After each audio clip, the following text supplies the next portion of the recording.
चलो आज हम डिस्कस करते हैं सॉल्युबिलिटी एंड हेनरी लॉ। बहुत ही इंपॉर्टेंट टॉपिक है 12th का सॉल्यूशन चैप्टर का। तो इसमें क्या देखना है, कोई भी सॉल्यूशन यदि है तो गैस उसमें डिजॉल्व हो पाएगा या नहीं हो पाएगा, इसी के बारे में एक्चुअली हेनरी नाम का वैज्ञानिक था जो इसको क्या किया, एक्सप्लेन किया कि किसी भी गैस को यदि डिजॉल्व करना हो तो हम लोग तो जानते हैं जनरली सोडा वाटर, जो हम लोग यहाँ कोल्ड ड्रिंक सब पीते हैं उसको बोलता है सोडा वाटर, जिसमें CO2 गैस डिजॉल्व होता है। तो जनरली रियल लाइफ में बहुत ही इसका ज्यादा एप्लीकेशन है, हम लोग रियल लाइफ में इसका यूज करते हैं। यदि कोई गोताखोर हम लोग का जाता है, यदि समुद्र में जा रहा है तो वहां भी इसका यूज होता है कि गैस एक्चुअली हमको ऑक्सीजन चाहिए, तो किस ढंग से इसको हम लोग उपयोग में लाएंगे, किस प्रोसेस के द्वारा हम इसको सही ढंग से यूज कर पाएंगे, इसको हेनरी नाम का वैज्ञानिक, हेनरीज लॉ जिसको बोलेंगे आगे जाके, तो हेनरी नाम का वैज्ञानिक था जो इसको एक्सप्लेन किया। लेकिन एक्चुअली सॉल्युबिलिटी को डिफाइन किया किसी भी सॉल्यूशन में, किसी भी सॉल्वेंट में यदि गैस को मिला के एक होमोजीनियस सॉल्यूशन, होमोजीनियस सॉल्यूशन का नेचर हमेशा कैसा होना चाहिए, होमोजीनियस सॉल्यूशन होना चाहिए। तो एक्चुअली होमोजीनियस सॉल्यूशन बनाने के लिए कोई भी चीज सॉल्युबल होना चाहिए, तो सॉल्युबिलिटी को डिफाइन किया। और सॉल्युबिलिटी कैसे डिफाइन होगा, कितना ज्यादा सॉल्युबल होगा कोई चीज, उसी को सॉल्युबिलिटी बोलेंगे। तो सबसे पहले हम एक्सप्लेन करेंगे सॉल्युबिलिटी को, इसके बाद हम पढ़ेंगे हेनरीज लॉ को, इसके बाद वहां देखेंगे क्या क्या उसके द्वारा बोला गया। तो सबसे पहले हम समझने का कोशिश करते हैं सॉल्युबिलिटी क्या होता है, इसके बाद हम लोग चलेंगे हेनरीज लॉ पे। तो सबसे पहला हम लोग पढ़ते हैं सॉल्युबिलिटी। तो सॉल्युबिलिटी जो होता है इसको हम लोग जनरली S से डिनोट करते हैं। किससे डिनोट करते हैं? S से। सॉल्युबिलिटी को S से डिनोट किया जाता है। तो किसी भी सॉल्वेंट में जो आप सॉल्यूशन बना रहे हैं, तो सॉल्वेंट में और सॉल्यूशन जब बनाते हैं सॉल्वेंट में सॉल्यूट मिलाते हैं, तो सॉल्यूट का कितना मोल सॉल्यूशन का पर लीटर में प्रेजेंट है, दैट इज कॉल्ड सॉल्युबिलिटी। मतलब 1 लीटर का सॉल्यूशन लीजिए, 2 लीटर का सॉल्यूशन लीजिए, तो किसी भी 1 लीटर सॉल्यूशन में कितना ज्यादा अमाउंट आपका डिजॉल्व हुआ है, दैट इज कॉल्ड सॉल्युबिलिटी। ठीक है, तो सॉल्युबिलिटी कैसे डिफाइन करेंगे? इट इज डिफाइंड एज, इसको हम लोग डिफाइंड करेंगे, इट इज डिफाइंड एज, ठीक है, amount of mole of solute। मतलब इसमें मोल का चर्चा करना है, मोल ऑफ सॉल्यूट डिजॉल्व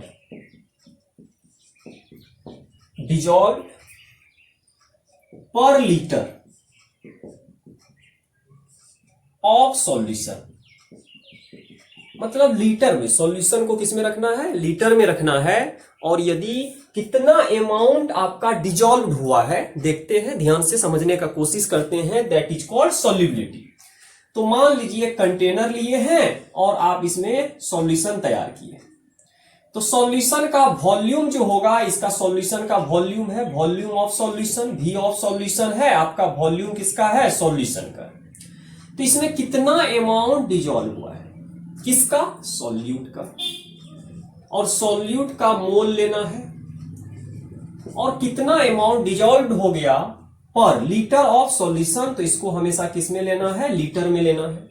तो किसी भी सॉल्यूशन का जो वॉल्यूम हम लोग डिफाइन करेंगे लीटर में करेंगे, और 1 लीटर 2 लीटर 3 लीटर, तो एक यूनिट लीटर लीजिए, 1 लीटर में कितना अमाउंट डिजॉल्व हुआ उसी से आप सॉल्युबिलिटी डिफाइन कर लीजिएगा। 2 लीटर आएगा, 2 से मल्टीप्लाई 3 से मल्टीप्लाई होता रहेगा। अब देखना क्या है कि हम लोग किसी भी चीज को जब डिफाइन करते हैं, तो जनरली सॉल्युबिलिटी जब हम लोग डिफाइन करते हैं या कोई भी चीज डिफाइन करते हैं, तो एक्चुअली सॉल्यूट, सॉल्वेंट या सॉल्यूशन, सॉल्यूट, डिफरेंट आपको देखना पड़ता है। ऑटोमेटिक है, किसी भी सॉल्यूशन को बनाने के लिए हमको 2 चीज का रिक्वायरमेंट पड़ेगा, एक सॉल्यूट का रिक्वायरमेंट पड़ेगा और एक सॉल्वेंट का। तो सॉल्यूशन बनके तैयार हुआ, लेकिन सॉल्यूशन जो बनके तैयार हुआ, सॉल्यूशन का नेचर एक्चुअली डिपेंड करता है किस पर? सॉल्यूट पर। तो एक्चुअली सॉल्यूट पर डिपेंड करेगा, तो हम लोगों को देखना होगा कितना सॉल्यूट डिजॉल्व हुआ है, इसी से पता चलेगा सॉल्युबिलिटी है। जो ज्यादा डिजॉल्व होगा उसका सॉल्युबिलिटी ज्यादा है, जो कम डिजॉल्व होगा उसका सॉल्युबिलिटी कम है, जनरली देखेंगे। अब चलते हैं, ध्यान से पता चल गया कि सॉल्युबिलिटी, तो यहां से हम सॉल्युबिलिटी को एक्चुअली इसका हो सकता है क्या होगा? N/V, और V को किस में लेना है? लीटर। मतलब सॉल्युबिलिटी का यदि आपको फॉर्मूला पूछ दिया जाए तो सॉल्युबिलिटी बराबर होगा mole of solute volume of solution, और वॉल्यूम ऑफ सॉल्यूशन किस में लेना है, लीटर में लेना है। तो एक चीज अगर गौर से देखिएगा तो जो सॉल्युबिलिटी है मोलेरिटी भी वही है, मोलेरिटी का भी सेम डिफिनेशन होता है। मतलब जो आपका सॉल्युबिलिटी का डिफाइन हो रहा है, जिस तरह आप सॉल्युबिलिटी को डिफाइन किए हैं उसी तरह आप मोलेरिटी को भी डिफाइन करते हैं। मतलब जो मोलेरिटी है वही सॉल्युबिलिटी का काम कर रहा है। तो मोलेरिटी भी होता है mole of solute present in पर लीटर ऑफ सॉल्यूशन। तो मोलेरिटी और सॉल्युबिलिटी में कोई ज्यादा अंतर नहीं है, सेम डिफाइन किया गया है सेम तरीका से। अब चलते हैं, अगर इसका यूनिट देखने का कोशिश करिएगा तो इसका यूनिट हम लोग देखते हैं। तो यूनिट इसका क्या होगा, तो यूनिट अगर देखेंगे तो इसका यूनिट हो जाएगा मोल पर लीटर। इसका यूनिट क्या होगा, मोल पर लीटर डिफाइंड हो गया।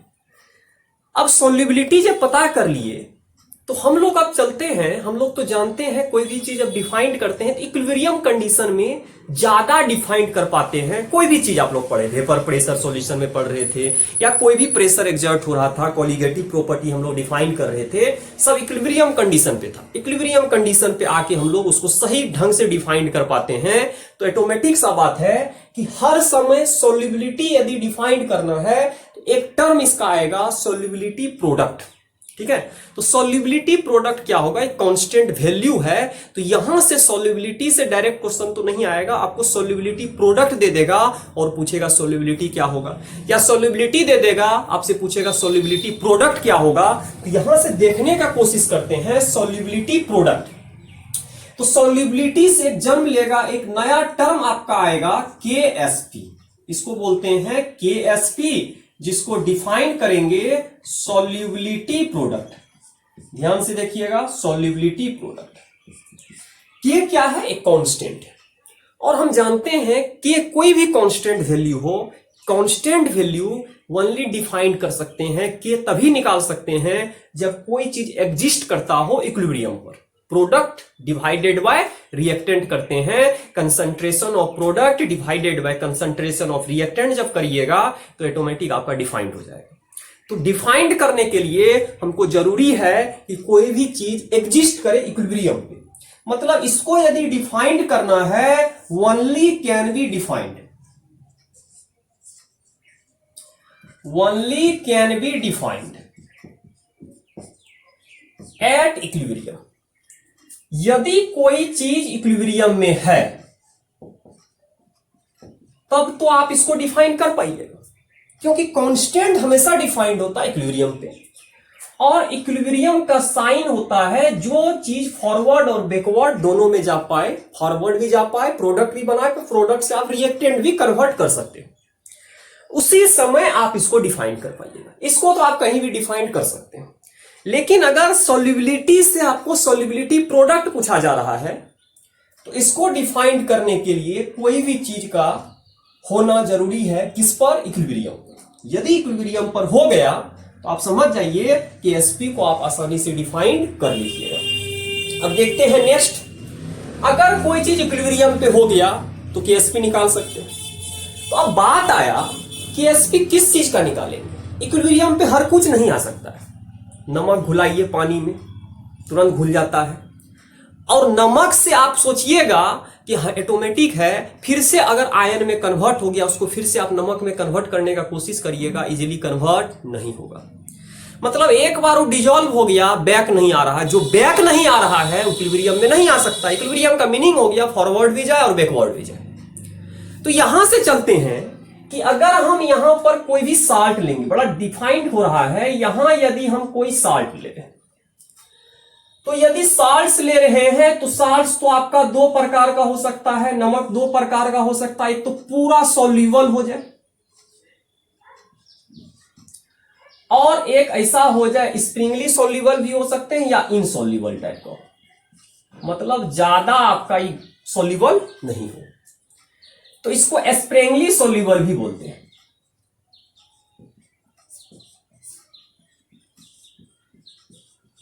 मतलब कम अमाउंट में सॉल्युबल। अब डिफाइन करते हैं, अगर इसका एग्जांपल यहां पर ले लिए हैं NaCl और यदि आप इसको डिजोल्व कर रहे हैं वाटर में, मान लीजिए NaCl ले लिए हैं, सॉलिड है, और इसको आप वाटर में डिजोल्व कर दिए जो लिक्विड है। यदि डिजोल्व हो गया तो यहां पर आप इक्विलिब्रियम साइन नहीं ले सकते हैं, क्योंकि अगर आप NaCl को डिजोल्व करिएगा तो Na+ में टूटेगा जो एक्वस कंडीशन में होगा, और दूसरा Cl- में टूटेगा, और इधर वाला भी आपका एक्वस कंडीशन में होना चाहिए। लेकिन जब आप इसको रिटर्न लाना चाहिएगा तो रिटर्न नहीं आएगा। Na+ और Cl मिलके फिर से NaCl नहीं बना पाएगा, क्योंकि कंप्लीटली डिजोल्व हो गया। तो यदि आप इस तरह का सॉल्यूशन में, इस तरह का साल्ट जो हाईली सोल्यूबल होता है, तो आप यहां पर KSP डिफाइन नहीं कर पाइएगा। मतलब यहां यदि आपको बोल दिया जाए KSP निकालने के लिए, तो आप KSP नहीं निकाल पाइएगा, क्योंकि KSP केवल और केवल एग्जिस्ट तभी करेगा जब कोई चीज इक्विलिब्रियम कंडीशन में। यदि कोई चीज इक्विलिब्रियम कंडीशन में है तभी हम सोल्युबिलिटी प्रोडक्ट निकाल सकते हैं। नेक्स्ट चलते हैं। अगर यहां पर आपको हम दे दें AgCl, ये भी एक प्रकार का साल्ट है, लेकिन अगर AgCl को घुलाइएगा बहुत ही माइन्यूट अमाउंट, आप कितना भी घुला दीजिए, लेकिन अमाउंट इसका जो घुलने का होगा बहुत ही कम अमाउंट घुलेगा, ज्यादा अमाउंट घुल ही नहीं सकता है। तो यदि कोई चीज ज्यादा नहीं घुल रहा है तो दोनों चीज में एग्जिस्ट करेगा। अगर आप कोई चीज डाले हैं 1 मोल, तो जरूरी नहीं है जो चीज टोटल का टोटल कन्वर्ट नहीं हो रहा है प्रोडक्ट में, तो अब इसलिए बात आपका रिएक्टेंट भी बचेगा और प्रोडक्ट भी बचेगा। इसका मतलब है इसका नेचर किस ढंग का हो जाएगा, इक्विलिब्रियम। लेकिन आप नमक को यदि घुलाए हैं तो नमक हाईली सोल्यूबल है, ज्यादा से ज्यादा अमाउंट घुल ही जाएगा, आपका रिएक्टेंट बचेगा ही नहीं, तो इक्विलिब्रियम कंडीशन में नहीं आ सकता है। तो अब देखते हैं यहां से इक्विलिब्रियम कंडीशन में हम AgCl को देखने का कोशिश करते हैं। और AgCl को जब वाटर में डिजोल्व करिएगा बहुत ही माइन्यूट पार्टिकल इसका घुलेगा, ज्यादा अमाउंट में नहीं घुलेगा। तो इसको हम घुलाते हैं। AgCl है जो सॉलिड था, प्लस इसको वाटर में डिजोल्व कर दिए जो लिक्विड है, और यहां जब देखेंगे तो Ag+ एक्वस आ गया है, और आपका Cl- भी आपका कैसा आ गया, एक्वस। लेकिन जो घुला है पूरा नहीं घुला है, इक्विलिब्रियम कंडीशन को डिफाइन करेगा। जो चीज पूरा का पूरा डिजोल्व नहीं हो हमेशा उसमें हम इक्विलिब्रियम यूज कर सकते हैं। जो पूरा डिजोल्व हो जाए इसका मतलब बैक नहीं आने वाला है, फॉरवर्ड ही जाएगा, और जो चीज बैकवर्ड नहीं आए, केवल और केवल फॉरवर्ड एक ही डायरेक्शन में जाए, उसमें इक्विलिब्रियम एग्जिस्ट नहीं करता है। तो इक्विलिब्रियम केवल और केवल तभी एग्जिस्ट करेगा जब आपका कम अमाउंट डिजोल्व हो जाए। तो कुछ आपका रिएक्टेंट भी बचेगा, कुछ आपका प्रोडक्ट भी बचेगा। इसका मतलब है आपका कन्वर्टेबल है। एक तो घुलना नहीं चाह रहा था, माइन्यूट घुला है, तो आप इसको इसमें कन्वर्ट कर सकते हैं, इधर उधर जा सकता है।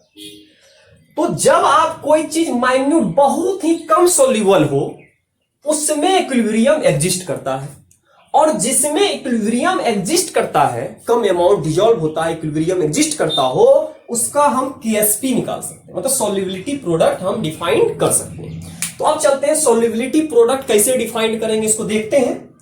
अब बढ़ते हैं आगे। यहां तक तो पता चल गया किसका सोल्युबिलिटी प्रोडक्ट निकालेंगे, किसका सोल्युबिलिटी प्रोडक्ट नहीं निकालेंगे।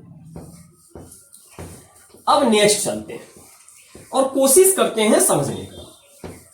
अगर आप सोल्युबिलिटी समझ लिए और सोल्युबिलिटी प्रोडक्ट समझ लिए तो इससे भी कुछ क्वेश्चन आ जाएगा, बना सकते हैं। 11th में ज्यादा इसका डिस्क्रिप्शन है, इक्विलिब्रियम चैप्टर ही है वहां पर, तो इक्विलिब्रियम चैप्टर में इसको ज्यादा डिफाइन किया गया है। अब चलते हैं थोड़ा सा आगे बढ़ के हम इसको सोचने का कोशिश करते हैं कि इसमें और क्या हो सकता है। तो पता चल गया यहां पर कि सोल्युबिलिटी प्रोडक्ट हम उस चीज का निकाल सकते हैं जो कम सोल्यूबल हो, तो यहां पर हम निकाल सकते हैं सोल्युबिलिटी प्रोडक्ट। तो कैसे करेंगे, कैलकुलेट सोल्युबिलिटी प्रोडक्ट। देखिएगा यहां से, कैलकुलेट सोल्युबिलिटी प्रोडक्ट।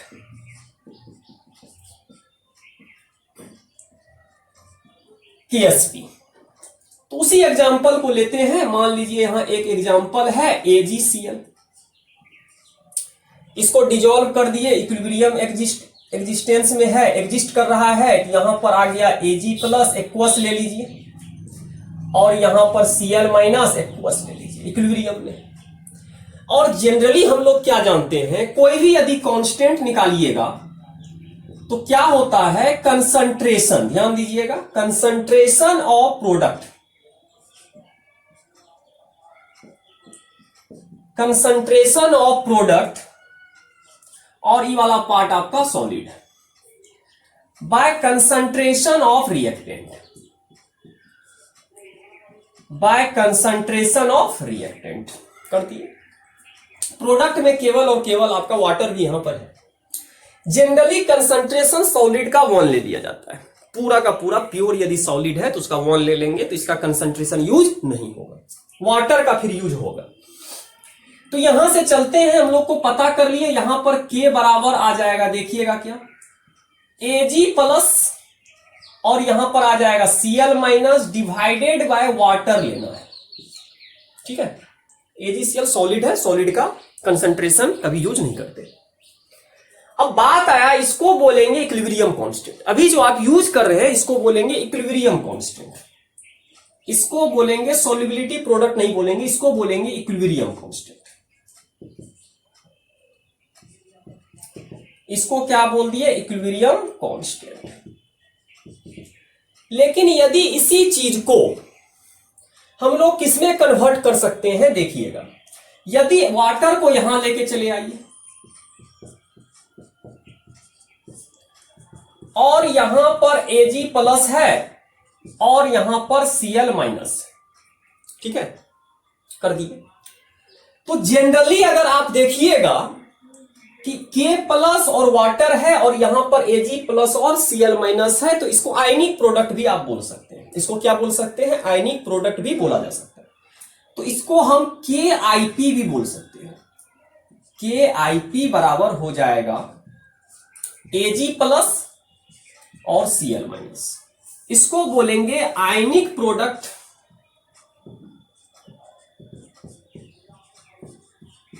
इसको क्या बोल दिया, आयनिक प्रोडक्ट। आयन का प्रोडक्ट है इसीलिए आयनिक प्रोडक्ट बोल दिए। आयन की जगह सॉल्युबिलिटी रख दीजिए, सॉल्युबिलिटी का प्रोडक्ट होगा, अभी हो जाएगा सॉल्युबिलिटी प्रोडक्ट, ठीक है। तो अभी आयन है, एक Ag प्लस है और एक Cl माइनस है, दोनों का प्रोडक्ट निकाल दिए, आयनिक प्रोडक्ट। अब इसको कन्वर्ट करते हैं सॉल्युबिलिटी प्रोडक्ट में, कैसे कन्वर्ट करेंगे, तो सेम एग्जांपल फिर से डिफाइन करते हैं। तो आयनिक प्रोडक्ट निकाले, आयनिक प्रोडक्ट सॉल्युबिलिटी प्रोडक्ट के बराबर हो जाएगा जब इस तरह का सॉल्यूशन। अब बात आया यहां से क्या करना है, KIP हो गया। अब यदि हम इसी एग्जांपल को हम यहां पर ले रहे हैं AgCl, देखिएगा डिफाइन कर रहे हैं, और यहां पर आ रहा है Ag प्लस एक्वस है और यहां पर है Cl माइनस है और एक्वस है। मान लीजिए इसको आप भुलाए हैं, इसका सॉल्युबिलिटी S है, इसका सॉल्युबिलिटी कितना है, S है। तो कंफर्म है कि इसका अमाउंट जो होगा कुछ ना कुछ होगा, जो भी हो, इसका सॉल्युबिलिटी आप S सॉल्युबिलिटी भुला दिए हैं, ये टूट गया है। तो अब इसलिए बात है EbS बना होगा, EbS बना होगा। अगर यहां एक घुलाए होंगे तो ये टूटा होगा, तो दोनों एक दूसरे से कनेक्ट है, जब टूटा होगा तो SEb लिया होगा, SEb लिया होगा, दोनों का दोनों डिफाइंड हुआ होगा। तो बात आया, जब भी सॉल्युबिलिटी प्रोडक्ट आप लीजिएगा तो जो भी आयन होगा उसका सॉल्युबिलिटी S लिखना है। सॉल्युबिलिटी निकालने का फार्मूला मोल पर लीटर, तो मोल पर लीटर, इसका अपना सॉल्युबिलिटी, इसका अपना सॉल्युबिलिटी है। और हमको बोला है सॉल्युबिलिटी प्रोडक्ट निकालने के लिए, तो सॉल्युबिलिटी प्रोडक्ट यदि निकालने बोला है तो कंफर्म हम बता सकते हैं कि सॉल्युबिलिटी प्रोडक्ट क्या हो सकता है। तो सॉल्युबिलिटी प्रोडक्ट कैसे डिफाइन करेंगे उसको देखते हैं। सॉल्युबिलिटी प्रोडक्ट को सॉल्युबिलिटी का जो गुना कर दीजिएगा, जब मल्टीप्लीकेशन कर दीजिएगा तो एक प्रोडक्ट आएगा, और सॉल्युबिलिटी को गुना करके निकालें तो उसको सॉल्युबिलिटी प्रोडक्ट बोलेंगे। तो इसका वैल्यू अब S माने हैं और इसका वैल्यू आप क्या माने, S, तो इस जगह पे पुट कर दीजिए। लेकिन सॉल्युबिलिटी आप पुट कर दिए, अब इसका नाम हो जाएगा KSP। तो यहां पर डिफाइंड अब क्या हो जाएगा, KSP। तो देखिएगा, अगर KSP आप लिखिएगा, ध्यान से देखिए और KSP कोशिश करिएगा समझने का, तो KIP आप कन्वर्ट हो रहा है KSP। तो KSP में यदि कन्वर्ट हो रहा है तो इसका वैल्यू यहां पर पुट कर दीजिए, S है, यहां S आ जाएगा, यहां S आ जाएगा। तो KSP का वैल्यू क्या आ गया, S²। तो यहां इस तरह करके लिख लीजिए। एक एग्जांपल और KSP लिखाने के लिए सिखाते हैं। मान लीजिए यहां आ गया है कुछ भी आ जाए CaF2, ठीक है, इस तरह का आप एक साल्ट लिए हुए, इसको यदि एक्वस में कन्वर्ट करिएगा ये टूटेगा और एग्जिस्ट करेगा, तो यहां Ca2 प्लस यहां आ जाएगा 2F माइनस आ गया। अब सॉल्युबिलिटी लिखना है, तो यदि S घुलाए होंगे तो यहां S बना होगा, अकेले में अगर S बना होगा तो कन्फर्म है 2S बना होगा, 2S बना होगा। एक आदमी अगर S बना रहा है तो यहां तो 2 आयन है, 2S बना होगा। अब इसका सॉल्युबिलिटी प्रोडक्ट निकालते हैं, तो सॉल्युबिलिटी प्रोडक्ट तो एक्चुअली KIP ही है, तो पहले इसको इस तरह करके लिख लीजिए जिससे आसानी होगा सॉल्युबिलिटी। पहले इसी को लिख लीजिए, ये भी आयनिक प्रोडक्ट था, आयनिक प्रोडक्ट निकाल लीजिए, KSP KIP दोनों सेम ही है। और यहां पर आप कर लीजिएगा F माइनस और यहां पर आप कर दीजिए स्क्वायर, क्योंकि प्रोडक्ट अगर निकाल रहे हैं तो इसको 2 बार लिखना होगा और 2 का प्रोडक्ट स्क्वायर होगा, कर दिए। और इसका वैल्यू आप क्या लिए हुए हैं, Ca2 प्लस का S लिए हुए हैं, और इसका वैल्यू कितना लिए हुए हैं 2S, और इसका कितना है स्क्वायर है, तो KSP बराबर हो जाएगा 4S square, sorry 4S cube. तो यहां आ गया KSP equal to 4S cube. तो आपका सॉल्युबिलिटी प्रोडक्ट आसानी से निकाल सकते हैं। कभी आपको S दे देगा, KSP पूछेगा, KSP दे देगा, S पूछेगा, इस तरह का क्वेश्चन आपसे डिफाइन कर सकता है, पूछा जा सकता है, ठीक है। अब बात आया यदि S निकाल लिए और पूछ दिया कंसंट्रेशन ऑफ फ्लोराइड आयन, तो यदि कंसंट्रेशन ऑफ फ्लोराइड आयन अगर क्वेश्चन में पूछ दिया तो उसका वैल्यू क्या हो जाएगा 2S हो जाएगा, ठीक है, 2S लिखना है। यदि क्वेश्चन में आपसे ऐसा पूछ दिया जाए कि आपसे क्वेश्चन में पूछ दिया जाए कंसंट्रेशन ऑफ F माइनस, इसका कंसंट्रेशन पूछ, तो जो S निकलेगा वहां पर क्या लिखे 2S, तो S के वैल्यू बैठा दीजिएगा, 2 से मल्टीप्लाई कर दीजिएगा, निकल जाएगा। यदि आपका कंसंट्रेशन पूछ दे आपका Ca2 प्लस का, तो इसका आंसर आ जाएगा S का कुछ वैल्यू होगा, उसको पुट करिएगा, आंसर निकल जाएगा। यहां तक हो गया, सॉल्युबिलिटी प्रोडक्ट ऐसे लिखेंगे। अब चलते हैं, थोड़ा सा आगे बढ़ते हैं और समझने का कोशिश करते हैं इसको क्या क्या इफेक्ट कर सकता है, क्योंकि सॉल्युबिलिटी यदि कोई है, कोई सॉल्युबल है, तो इसको कोई ना कोई तो इफेक्ट डालेगा, हर चीज सॉल्युबल नहीं हो सकता है, और इसका नेचर डिपेंड करेगा, किस पे डिपेंड करेगा, देखते हैं। तो इफेक्ट ऑन सॉल्युबिलिटी, तो किसका इफेक्ट पड़ सकता है सॉल्युबिलिटी पर, उसको पहले डिफाइन करते हैं, तब चलेंगे हेनरी पर। तो यहां तक हम लोग समझ गए कि सॉल्युबिलिटी प्रोडक्ट किसका निकालेंगे, जो कम सॉल्युबल हो, ज्यादा सॉल्युबल वाले का हम लोग नहीं डिफाइन करते। अब ध्यान से देखिएगा, अब हम लोग चल रहे हैं इफेक्ट के बारे में, उसका इफेक्ट क्या हो सकता है, उसका नेचर पे क्या प्रभाव पड़ सकता है। कोई चीज यदि ज्यादा डिजोल्व हो रहा है या कम डिजोल्व हो रहा है, या बढ़ा भी सकते हैं या तो घटा भी सकते हैं, किस पे इफेक्ट करेगा। तो यहां से हम लोग देखते हैं फैक्टर अफेक्टिंग या इफेक्ट ऑन, डायरेक्ट लिखिए इफेक्ट ऑन सॉल्युबिलिटी। हम लोग कोशिश कर रहे हैं समझने का इफेक्ट किसका पड़ सकता है। तो पहला है nature of solute and solvent, पहला है nature of solute and solvent, nature of solute and solvent. तो नेचर बोलता है, और खास करके हर एक बुक में लिखा हुआ रहता है, समान आदमी में समान आदमी डिजोल्व होगा, मतलब दोनों अगर लाइक है, समान नेचर का है, तो इजीली डिजोल्व होगा। अगर अदर नेचर का है, कोई पोलर है कोई नॉन पोलर है, तो कभी डिजोल्व नहीं होगा। तो इसका काम है, अगर कोई चीज पोलर है, अगर आपका सॉल्यूट क्या है पोलर है, तो अगर आपका सॉल्वेंट भी पोलर है, आपका सॉल्वेंट भी क्या होना चाहिए पोलर। यदि दोनों पोलर है तो सॉल्युबल होगा। इसका मतलब है यहां पर आप सॉल्यूशन बना सकते हैं, तो आपका यहां पर सॉल्यूशन फॉर्म हो जाएगा। तो सॉल्यूशन बनने में कोई दिक्कत नहीं है, होमोजेनियस बनेगा। यदि आपका नॉन पोलर है, अगर इसका एग्जांपल भी ले लेते हैं, ज्यादा इजी होगा। पोलर में हमेशा पोलर ही डिजॉल्व होता है। इसका एक एग्जांपल लेते हैं। पोलर का मतलब हो जाता है चार्ज होना चाहिए। तो मान लीजिए अगर हम यहां पर ले लिए हैं HF और इसको डिजॉल्व कर दे वाटर में, डिजॉल्व हो जाएगा। क्यों? दोनों का नेचर क्या है? पोलर है। पोलर मतलब डाइपोल मूवमेंट, इस 11th क्लास में पढ़े होंगे। पोलर नेचर का, तो दोनों यदि पोलर है तो इसमें डिजॉल्व है। ऐसा हो सकता है यदि नॉन पोलर ले लीजिए, आप नॉन पोलर क्या ले लीजिए? सॉल्यूट ले लीजिए, और दूसरा नॉन पोलर, दोनों का दोनों यदि आप नॉन पोलर लीजिएगा तो नॉन पोलर आप क्या ले लीजिए? सॉल्वेंट ले लीजिए। यहां तो दोनों का दोनों सॉल्यूट सॉल्वेंट आपका पोलर था, तब भी डिजॉल्व हुआ, लाइक में डाइरेक्ट डिजॉल्व होगा। यहां दोनों का दोनों फिर लाइक है, कोई दिक्कत नहीं है, डिजॉल्व हो जाएगा। तो अगर इसका एग्जाम्पल लीजिएगा तो ऐसा एग्जाम्पल लेना है जो किस नेचर का हो। हमेशा मान लीजिए कोई भी ऐसा चीज होना चाहिए जो नॉन पोलर नेचर का हो। तो यदि नॉन पोलर नेचर का होगा तो डिजॉल्व्ड भी होगा, नॉन पोलर में ही डिजॉल्व होगा। तो हम लोग अगर पोलर में सॉल्वेंट ले लिए बेंजीन, अब प्लस इसमें आप मान लीजिए CH2 डिजॉल्व कर दिए, तो डिजॉल्व हो जाएगा, क्योंकि दोनों का दोनों किस नेचर का है? नॉन पोलर का है, तो डिजॉल्व हो गया।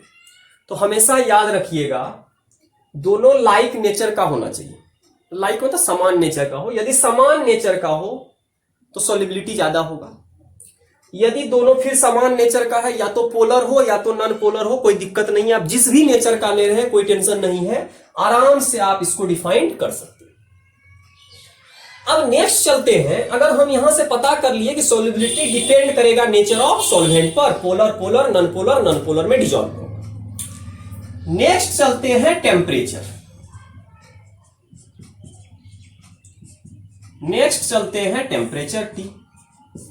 यदि टेम्परेचर का इफेक्ट देखिएगा, डिपेंड करेगा एक्सोथर्मिक और इंडोथर्मिक। एक्सोथर्मिक का मतलब हो गया हीट बाहर निकल रहा है, और हीट दीजिएगा तो सॉल्युबिलिटी घट जाएगा। जो आदमी हीट पहले निकाल रहा तो हीट लेना नहीं चाह रहा, इसीलिए तो हीट बाहर निकाल रहा है। क्यों? घुल रहा है तो हीट बाहर निकल। अब हीट दीजिए, अब नहीं घुलेगा। एक आदमी इंडोथर्मिक शो कर रहा था, जो सॉल्यूशन इंडोथर्मिक शो कर रहा है, इसके अंदर हीट लेना चाह रहा। इंडोथर्मिक मतलब लेगा तभी डिजॉल्व होगा। तो उसमें यदि आप टेम्परेचर बढ़ा दीजिएगा तो हो जाएगा। तो टेम्परेचर का इफेक्ट पे डिपेंड करता है नेचर कैसा है। यदि आपका एक्सोथर्मिक प्रोसेस है, एक्सोथर्मिक प्रोसेस मतलब आप सॉल्यूशन यदि बना रहे हैं और प्रोसेस आपका एक्सोथर्मिक हो रहा है, प्रोसेस आपका किस नेचर का हो रहा है? एक्सोथर्मिक प्रोसेस हो रहा है, तब तो कोई दिक्कत नहीं है। तब यहां यदि आप टेम्परेचर बढ़ा दीजिए तो आपका सॉल्युबिलिटी घट जाएगा।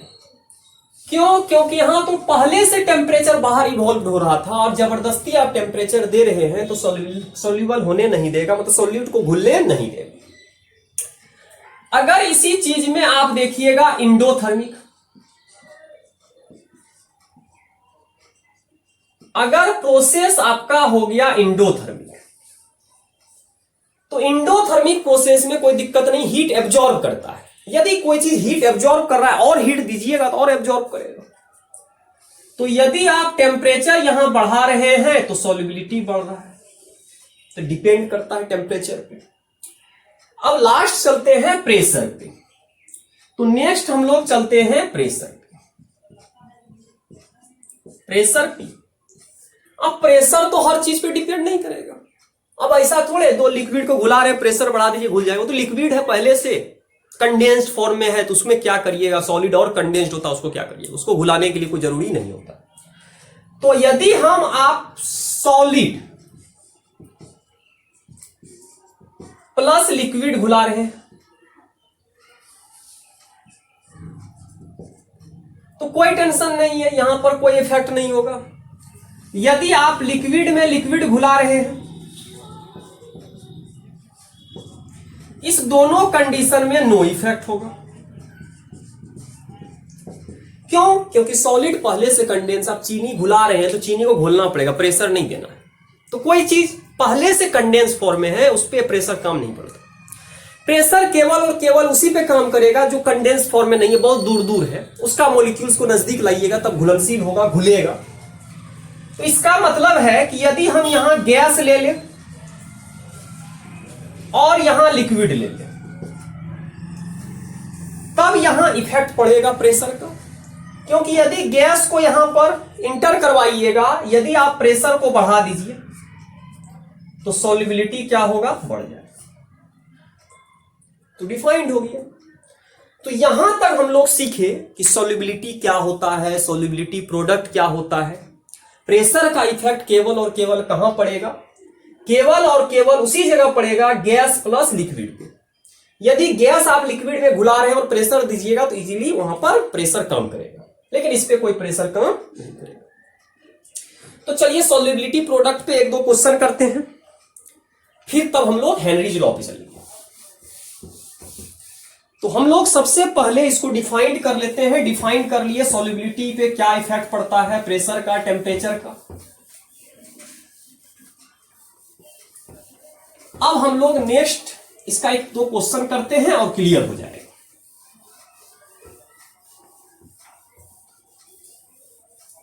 अब यहां से हम लोगों को देखना है न्यूमेरिकल पार्ट, कि न्यूमेरिकल यहां से आपसे क्या पूछा जा सकता है। इस तरह का क्वेश्चन पे सॉल्यूशन में क्या न्यूमेरिकल पूछ सकते हैं। मान लीजिए एक क्वेश्चन लिए हैं, बोल दिया है AgCl having solubility product is, मान लीजिए यहां दे दिया है आपका सॉल्युबिलिटी प्रोडक्ट दे दिया है 64, कुछ भी दे दिया 64 दे दिया, सॉल्युबिलिटी प्रोडक्ट आपका 64 दे दिया। Then calculate concentration, then calculate concentration of Ag plus and Cl minus ion. आपको सॉल्युबिलिटी प्रोडक्ट दे दिया और आपसे पूछा है कंसंट्रेशन Ag प्लस और Cl माइनस का क्या हो सकता है। एनसीईआरटी में 12th का एनसीईआरटी पार्ट जब पढ़िएगा उसका न्यूमेरिकल पार्ट में दिया गया, इस तरह का क्वेश्चन एक दे दिया है, आपसे कंसंट्रेशन पूछ दिया है। तो दूसरा क्वेश्चन है, यहां तो डिफरेंट क्वेश्चन आपसे लिए हुए। चलिए इसको समझने का कोशिश करते हैं। अभी हम आपसे जस्ट बोले थे यदि कभी भी आपको सॉल्युबिलिटी प्रोडक्ट दे दे तो सबसे पहले आपको सॉल्युबिलिटी निकालना होगा, क्योंकि कंसंट्रेशन को जो आप कोरिलेट करिएगा सॉल्युबिलिटी से करिएगा, तो सॉल्युबिलिटी प्रोडक्ट एक्चुअली आयन का प्रोडक्ट होता है। तो सबसे पहले हमको सॉल्युबिलिटी निकालना होगा और AgCl इक्विलिब्रियम कंडीशन में होना चाहिए। ये तो बार बार हम बता रहे हैं कि इक्विलिब्रियम कंडीशन में एग्जिस्ट करेगा, तो यहां S हो जाएगा और यहां S हो जाएगा। तो यदि आप इसका KSP लिखना चाहिएगा तो ब्रैकेट देंगे, यहां पर Ag प्लस आयन, यहां पर Cl माइनस आयन, और यहां से पता चल गया इसका वैल्यू S है और इसका वैल्यू S है, तो क्या आ गया आपका S स्क्वायर। तो KSP इक्वल टू कितना आ गया S स्क्वायर, और KSP का वैल्यू दे दिया 64, यहां आ गया S स्क्वायर। तो S इक्वल टू कितना आ जाएगा √64, तो यहां आ गया 8, और इसका यूनिट होता है मोल पर लीटर। तो इसका यूनिट पता चल गया, मोल पर लीटर यूनिट हो गया, और यहां तक हम लोग डिफाइन कर लिए। अब हमसे क्वेश्चन जो पूछा है एक्चुअली, तो क्वेश्चन में आपसे पूछ रहा है कंसंट्रेशन, किसका कंसंट्रेशन? आयंस का।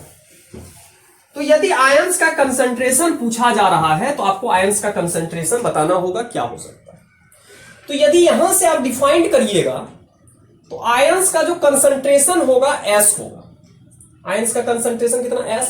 यहां भी आयंस का कंसंट्रेशन कितना? S। और कंसंट्रेशन ऑफ, यहां से हम लिख सकते हैं कंसंट्रेशन किसका? कंसंट्रेशन ऑफ Ag प्लस पूछा, और वो किसके बराबर है? S के बराबर। S का वैल्यू कितना है? 8 मोल पर लीटर।